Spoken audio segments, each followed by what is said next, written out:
Hi, everybody, and welcome to this episode of CPG Brand Builders, where we're going to talk about trends. Now, as a marketer, you have to be on top of all the trends. Everybody expects you, as the marketer, to be on top of it all. What's happening, what flavors, what are consumers doing, what's the latest on social media. And today I wanted to talk about some trends within the product and flavor side, because as you're thinking about product development, as you're thinking about innovation, as you're thinking about what we should do next, I want to show you what I think are going to be the top trends right now that you need to be aware of. All right, so I'm going to go with 5 of them right now. There's lots more, but these are ones what I chose. If you have any more that you think, put them in the comments. I'd love to hear them. I want to interact in our community at CPG Brand Builders. As always, guys, let me know so that we can constantly be making these things more approachable. So, top 5. First one is all about the ingredients of nostalgia and raw. And what we're seeing right now is seed oils in the last 3 years have been under attack. And so you're going to see things like, this is Earth Balance olive oil. So they're going to see seed oils becoming less. You're going to see a lot more products using olive oil. I'm seeing trends right now with whether it's in the snack category with avocado oil. So you're going to see that with popcorn a lot more, with potato chips. You're going to see those things. Another one is even beef tallow, right? Not just grandma back in like the Old West cooking. This is actually making a big comeback right now. And why it is that it's natural. It's one of those high density, concentrated, good for you kind of fats. The hard thing right now, operationally, it's a nightmare to work with. So we have a snack company that we're working with that is coming out with beef tallow, and they have to do so many, when they shut down the line, they got to clean everything out. They got to bring it back. And so when you're introducing products like beef tallow, just remember that it could have some operational issues. But I bet you're going to see a lot more potato chips made with this. You're going to see French fries. You're going to see things that have been cooked in different oils starting to use beef tallow, which has like a really unique flavor. If you love beef and steak, consumers, you're going to love this. Skews a bit more to probably a male audience, a little bit more of a masculine take on it, although we're seeing even more females that want more whole foods, want more protein, want more of that kind of taste. You're going to start to see that. So look at those ingredients. Ancestral meats, that are using organ and beef together, hardier nutrients that are going to see. So for me, that nutrient ingredient side, it's going to be a big trend. Okay, number 2. This one is all about fiber. So I know like protein, okay, protein is everywhere. We have seen it. But I think the next macronutrient that's going to get big hype is fiber. And you're going to start to see fiber on lots of different things. So even Banza is doing a great job. One is that they have beautiful packaging, good branding, but then great callouts of 20 grams of protein, 13 grams of fiber. But you're going to see a lot more protein and fiber working together. And why is that? Well, 12% of US adults right now are on a GLP-1 medication. Now, when you're on a GLP-1 medication, it means you're going to have some protein deficiency, and you're going to need satiety. So if you want to have less, they're going to see smaller pack sizes, but they need protein. But with everything else, one of the side effects is they're going to need fiber. And I think fiber is going to make a big comeback, because in a few years, once GLP-1 moves into pill format, which they are working on, they estimate right now, I've heard the latest study is about 20 to 25% of adults could be on that type of medication. Now, if you're in snack foods, if you're in foods, this is a that you're going to have to be aware of, because you're going to see smaller portion sizes, but you're going to see a jack in fiber, and you're going to see protein still be king.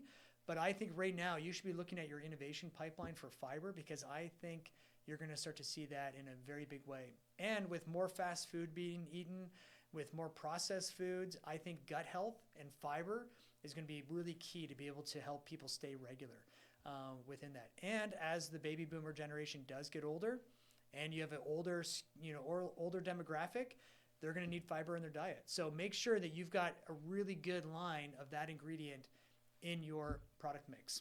All right, third one, packaging as media. Now, if you're a small brand, this is my soapbox and I'm on it all the time, but your packaging carries 90% of your messaging to consumers. I would put way more effort in how you show up on shelf than I would in your social media, in your media buys, within what you're doing as an organization, because your packaging is really key. So how do you use it as a beautiful billboard?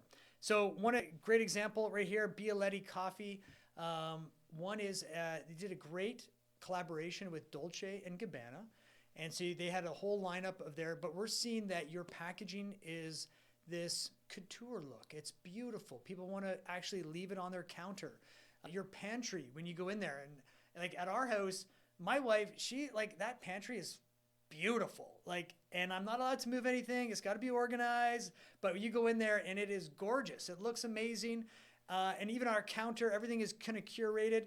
And she had bought Bialetti, put it on the counter, and I was like, oh my gosh. Like usually our counters are clean and crisp. This one right out front because it's beautiful. And I think as you look at your packaging design structure, it's not just the way that the key messages that you have, but also, is it beautiful? Is it something that, especially if you're in a premium category, like the natural organic or a little bit more of a premium price point, having design aesthetics and taste on it, it goes a long way. And I'm telling you that your audience will buy it just for that. So make sure when you're looking at your packaging, you want it to be beautiful. Like even right now, like Coco June, great product in here. You can see packaging. It's even when it's in the fridge, stacked. They've got a great kind of elegant illustrative look within it. And it's something that it doesn't take a lot of effort to create beautiful brand, but it does take good taste. So use a good agency, use people who know what they're doing, who have done it before, who can really help you create brands that are going to cut through on shelf so they get purchased, but also that consumers want it to look beautiful in their fridge, on their counter, in their pantry, and it carries 90%. So you want to make sure you show up well from that. Okay, fourth trend that I have is premium convenience. Now, this is a great example right now that we're seeing. Let's say, for example, Goodles. Goodles right now has been, I think, has crushed it. Like beautiful brand, quality packaging, taking what was a base commodity that was like, mac and cheese and then just private label. And they were able to then elevate that brand and take it to that next level, which is really unique. And we're seeing this now, not only in, I would say, instant staples that you see in the dry goods, like instant noodles. We're seeing ramen bowls right now, just getting more elevated, better ingredient decks, a lot less MSG and garbage in it, but really cleaning that up so that it's a little bit more premium. But we're also seeing that in frozen food.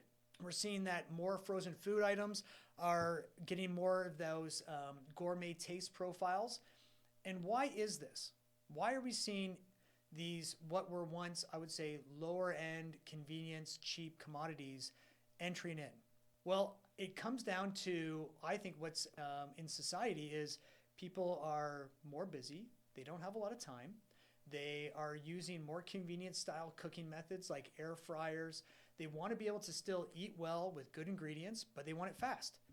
And so I think brands need to be thinking about, well, how can we elevate a potential convenience category in a more premium way? So look at the ingredient decks, look at the flavor profiles. We're seeing really good Indian food, in Asian delight food. We're seeing more Mexican, like things that can really create this global taste profile, but in a very convenient way so that you can see it, pop it in the air fryer, mix it with the sauce. You got some rice in your rice cooker, boom, 10 minutes, you got an awesome meal. And guess what? Everybody's happy and everybody's fed. But you're just seeing people are willing to pay a little bit more for that premium and that convenience. And I think it's going to continue. So start thinking about, could you in your portfolio add a premium segment to what you're doing? And so if you're already selling, could you add a little bit of a premiumization? Can you create some convenience that's a little bit more premium? Because I think that you're going to see a lot more sets within retailers, be a lot more grab and go. And even 7-Eleven, talking to some executives, they are going to be moving into a lot more natural health food products. They're going to be looking at really making that convenience, that gas and convenience, which used to be just like junk food on the go. You're going to see a lot more elevation happening because I think people are going to start to incorporate that into their life.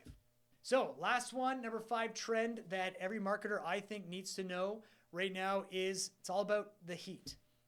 And we're seeing more hot sauces. We're seeing, Cheetos flamin' hot stuff. We're seeing elevated heat and spicy, sweet and spicy heat sauces. Even like, let's say, look at this, Melinda's black truffle hot sauce, like more sophistication. If you go down the sauce aisle right now, it's huge. It's like so many different sauces. And even in your own category, how can you create SKUs that are utilizing a hot flavor profile? And I think that sometimes the hotter, the better.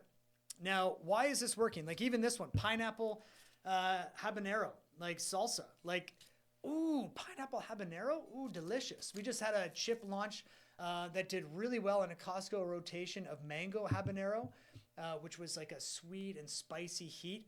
Sold well, especially in the south part of the US. You're going to see more of those. So can you create line extensions that utilize heat? Now, here's why they also do well, is that even sauces, for example, you can have one meal, but some people in your family may not like it too hot. They might like it, like my daughter, she hates spice, but I like it more spicy. So for me, we can have one meal, but I can go and grab the hot sauce, put it all on there. My son, he might just put a little bit there, but you can get these different profiles so that one meal can now satisfy multiple different people who want to have that experience. And let's think of like eggs for an occasion. Now in your condiment, within your fridge, you can have all these different types of flavors. Oh, I feel like this. We're seeing more global cuisine coming in. So globally, like, seeing like West African peri-peri sauces, or like these Korean kind of hot sauces coming in. Like people get to experience so many different global cuisines, usually with heat and with spices. And I think that as our demographics within North America start to change with increased immigration, with increased global awareness, we're going to get more exposed to international flavors. And North America, I think, has been bland for too long. And we're going to start to see people experiment with new flavors, new hot sauces. And if you go around the world, people eat hot, especially in hot places. They love spice. They love that heat. And I think it's going to just come more progressively into the North American diet. And if you can get in early in this trend and start to set it, I think you can get a jump in your category, and you're going to start to see that a little bit more. Now, velocity may be a little bit slower, so don't go haywire and just go nuts with a whole lineup. But I would start with a SKU, limited time only, see how it starts to work, start to introduce these things on a minimum run, because you can also use spice for social media. It's a great social media. Here's our Scoville, numbers that we have for it. Look at these consumer reactions. Look at that challenge. Look at Ghost Pepper Chip Challenge. All these different pieces of using spice and using heat, because it really shows well in social channels, which for a lot of brands is one of the main communication channels that you have. So think about it not from just an innovation, but also a communication perspective that I think you can get a lot of leverage out of. So those are your 5 trends as a marketer that you need to know. I hope you enjoyed them. If you have others, put it in the comments. Let me know. Make sure, and if you're not a member of our community yet at CPG Brand Builders, you got to join us. It is awesome. It is so much fun, and you'll become the best marketer that you absolutely can be. Thank you very much. We'll see you next time.